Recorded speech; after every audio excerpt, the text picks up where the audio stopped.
Yang saya hormati. Sebentar Pak Beni, interupsi silakan. Ya, Pak Ketua, Pak Menkumham. Silakan. Kurang terdengar Pak Beni suaranya. Tidak dengar, terlalu halus. Iya, terlalu lembut Pak Beni. Ya. Ya ini kan tahun politik Pak, selembut-lembut lah. Di hadapan kita ini selain Pak Menkumham, ada Pak Menkumham. Siapa? Ya. Ada Wakil Menteri Hukum dan HAM yang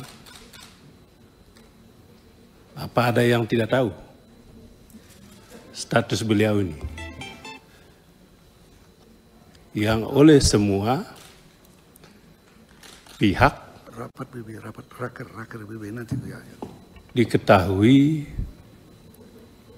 status beliau ini, Wamenkumham ini TSK.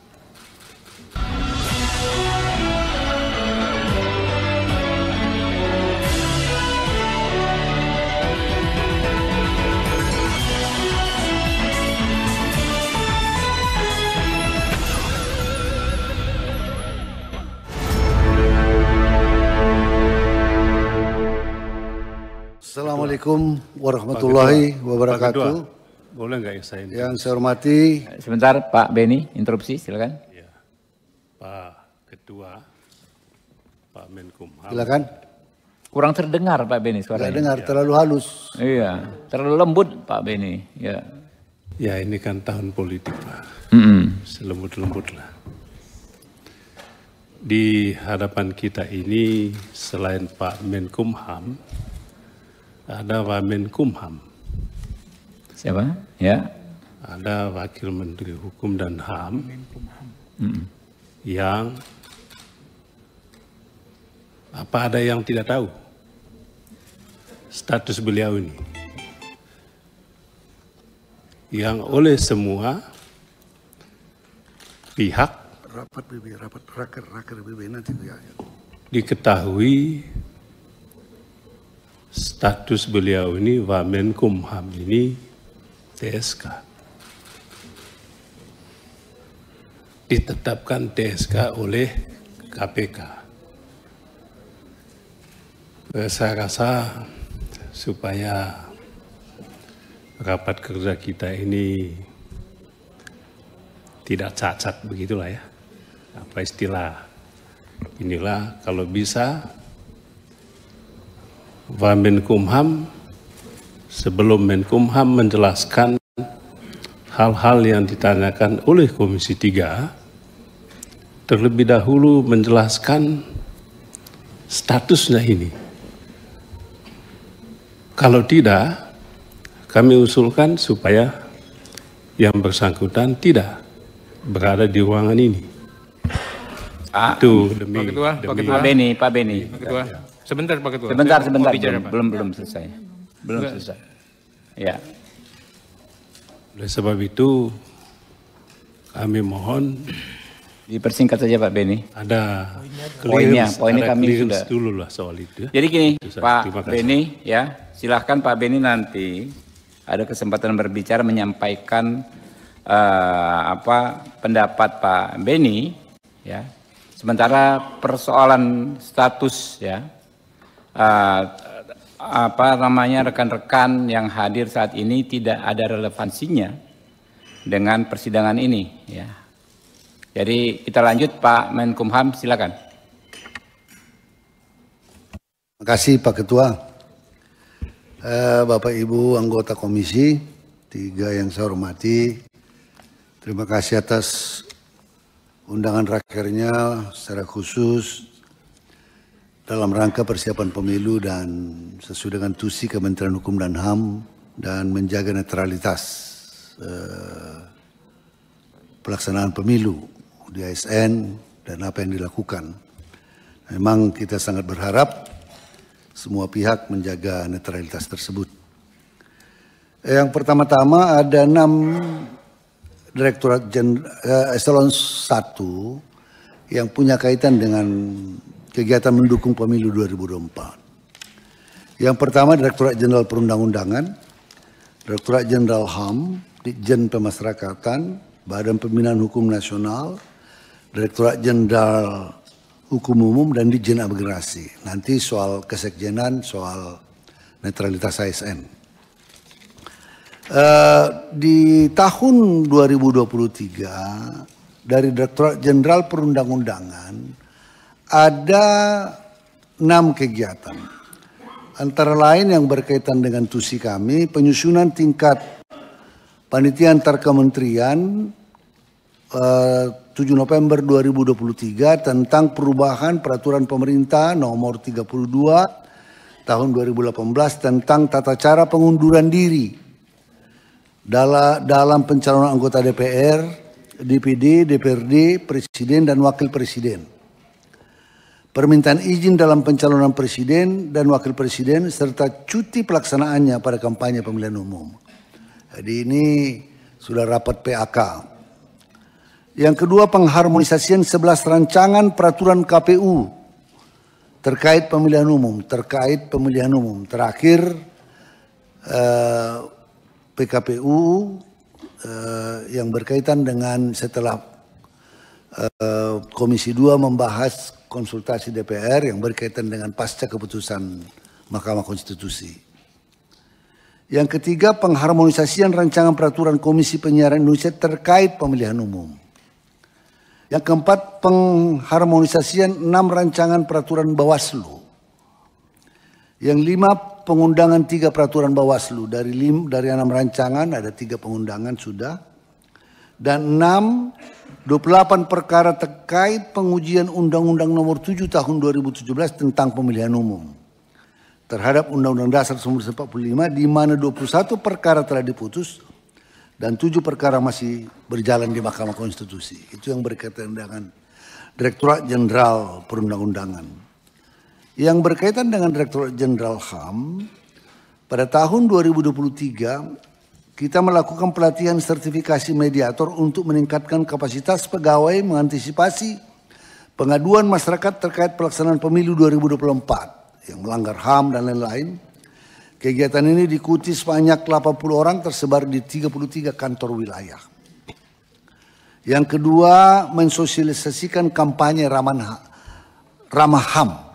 Supaya jangan bentrokan, ramah HAM, menghargai disabilitas,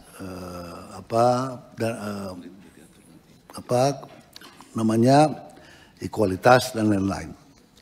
Pada tahun 2024 kita akan melakukan diseminasi hak berpolitik dan pengetahuan terkait hak sipil dan politik dan memfasilitasi pengaduan dugaan pelanggaran HAM terkait kecurangan atau diskriminasi hak pilih.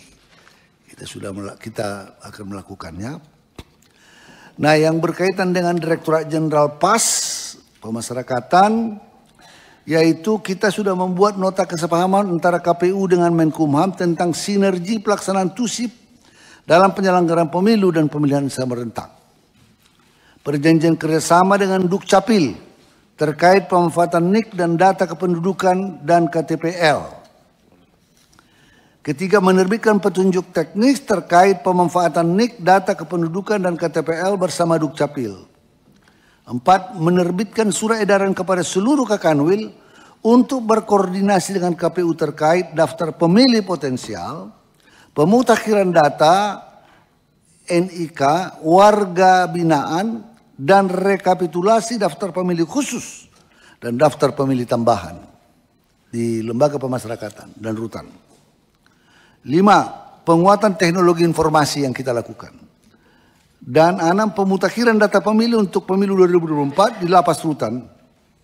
Dan tentunya menjaga keamanan dan ketertiban di lapas rutan menjelang pemilu 2024. Yang berkaitan dengan Badan Pembinaan Hukum Nasional antara lain 1, penyuluhan hukum terkait pemilu 2024 dan kewajiban politik warga negara menurut peraturan perundang-undangan di pusat dan kantor wilayah termasuk di lapas rutan.